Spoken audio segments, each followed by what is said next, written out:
Recording in progress.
Anybody here? Hey, Coach. Thanks for joining us today. We will go ahead and get started with questions if you're ready. Yep, we're ready. Okay, great. Everybody, please raise your hand if you have a question.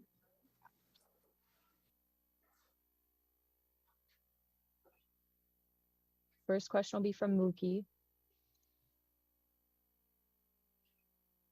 Coach, Mookie Harkins, Mookie? how you doing?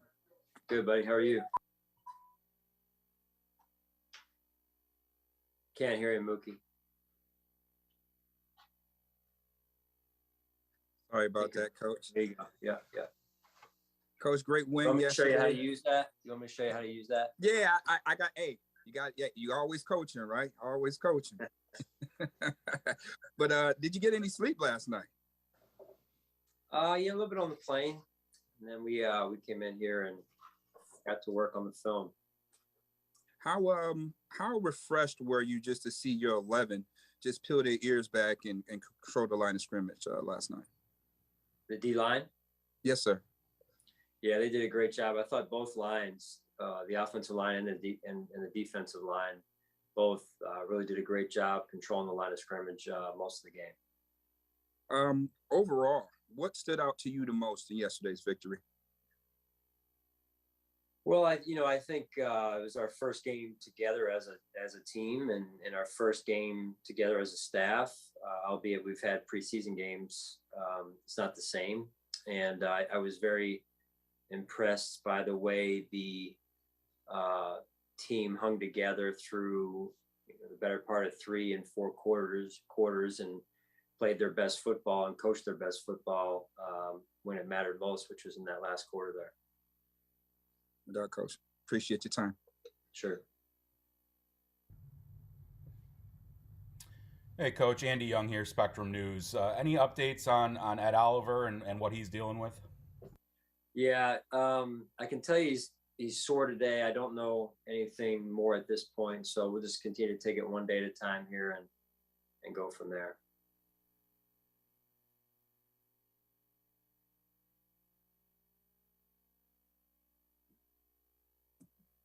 There we go. Good afternoon, Coach. George Redney, Challenger Community News. How you doing this afternoon? Good, George. Good to see you. All right. Congratulations on the win last night. And I was wondering, was Ed Oliver hurt on the play on the 4th and 1 when the lineman pushed everybody and they all ended up landing on top of Ed Oliver happened to be on the bottom of that pile? Was that when the injury occurred? It was either that play or a similar play there that you're describing an event where he was being pushed. I don't know if it's on that play that you're describing or a similar play. Okay. And also my other question, in the second half, are you taking consideration of not running Josh Allen with the ball as much, especially once you get up by 2 scores, where possibly giving James Cook and some of the other running backs more touches, especially a rookie like Cook, maybe to make up for the unfortunate fumble earlier in the game to get him more acclimated to the speed of the NFL game? Well, yes, to not running Josh. We had a waggle pass called there, and in the 4th quarter in particular, and the receiver got covered, so Josh pulled it down and ran with it. His only other option. So that's something we can do better as coaches, and we will moving forward. And as far as running back touches and everything, you want to be able to get young guys in the game later in the game, and you don't always have that luxury in the NFL as games are very close, but we'll continue to monitor that moving forward and, give opportunities that are earned at the same time. Absolutely. Thanks a lot, Coach. Have a great day. You too. Good afternoon, Sean. We got a chance to talk to Jordan Phillips after the game yesterday, and just all smiles about just being back in this system that he said allows him to be the best version of himself as a player. What have you seen that allows him to pick up where he left off? And I mean, he was as effective as anybody last night, it seemed. Yeah.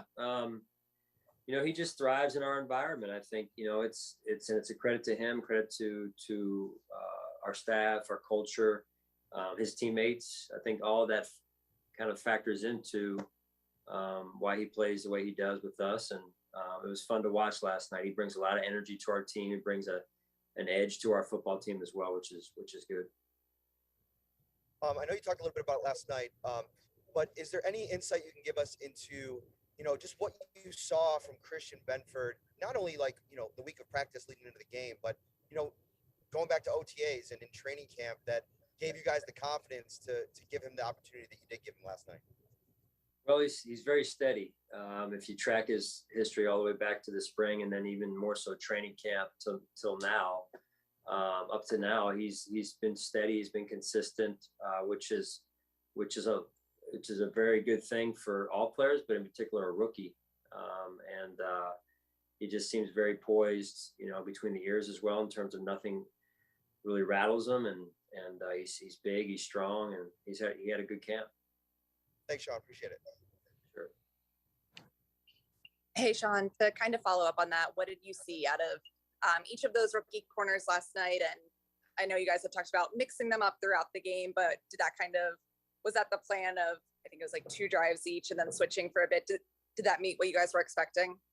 It did. I thought Coach Butler did a good job with that, and both players played good, solid football in their first outing, and I think it should give both of them confidence, but also at the same time, we move forward with that competition, and they're both trying to make each other better all the while, and then make our team better as well.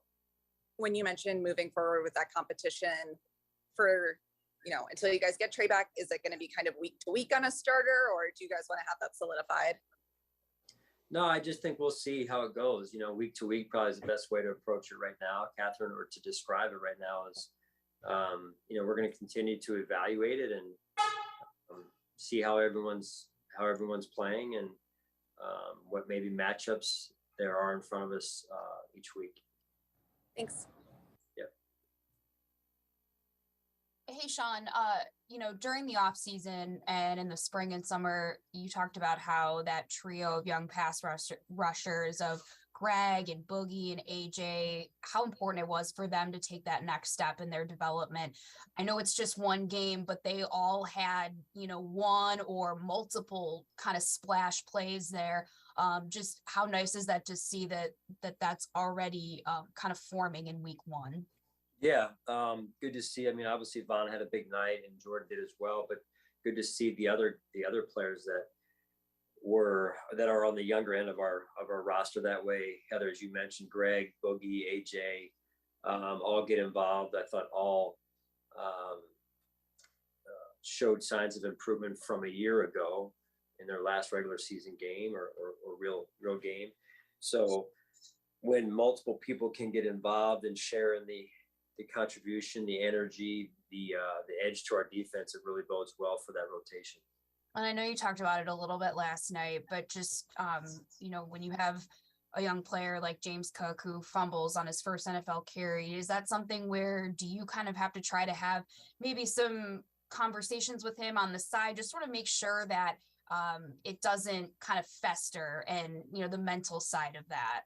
Yeah, for sure. It's we try and allow the player to reset and then get back out there. And I thought Coach Skipper did a good job with allowing that time to take place. And then James was back out there for a couple, maybe 3 to 5 plays, I think, through the rest of the game. So I think that's better than a player having to not go back out there and then sleep on it and not having a chance to kind of make up for the mistake, if you will. But I think that's something he'll learn from, and he needs to learn from, and we can do a better job with overall as a team as well. Thanks, Sean. Appreciate it. Yeah. Hey, Coach AJ Feldman here in Rochester. Obviously a big game from Stephon Diggs against Jalen Ramsey. Over the years, how have you kind of seen him rise to the occasions in those big matchups when he's taking on, another top player at his position? Well, Steph is very competitive. That's a big reason why he's gotten to where he has at this level and in this level. So he looks forward to those matchups, and those are two really good football players that were competing against one another. And I thought Steph did a phenomenal job last night, and at the same time kept his cool enough to focus on the task at hand and do his job for the team. So that was a big play down the stretch for us for sure in that fourth quarter. And then, you start with a Thursday night game, you get a Monday night game, kind of a nice little break without having to do the short week before it as you usually would on a Thursday game. How much of an advantage is that? And how do you best use this time to set yourself up for that Monday game and maybe the next coming weeks? Yeah, it's not as consistent as we'd like it to be. We do get a little bit of a break right now, which is great. We'll be on a short week the week after, but really, I'm glad I spent a few hours with the Sabres and had a chance to see some of their schedules that they deal with in the NHL, because that's what we're dealing with a little bit right now. But we adjust and we overcome, and we've got great planners in our building that help us with it. All right. Thank you, Coach. Yeah. Coach, a few more if I may. Coach Dorsey. You only get one, they said. Everyone's on the one question. I got no sleep, man. I'll fall asleep if this goes any longer. Oh no, this is good. This ain't gonna keep you. This gets got you in suspense right now. But Coach Dorsey's first drive, how important was it to be to start off just fast and aggressive, and how did you think your team did as far as the conditions of playing at the stadium? Yeah, I thought overall the stadium. It was our first time there, and exciting venue there, and obviously new, and state of the art. In terms of the first drive, I thought it was very efficient. We were, efficient in the run game a little bit, efficient in the pass game. Josh, got on track early there, and I thought it was well planned and called by Coach Dorsey. No doubt. And last but not least, Coach, the fans, embracing the fans there. What was it like to embrace Bill's Mafia at SoFi? Yeah, it was awesome. Absolutely awesome.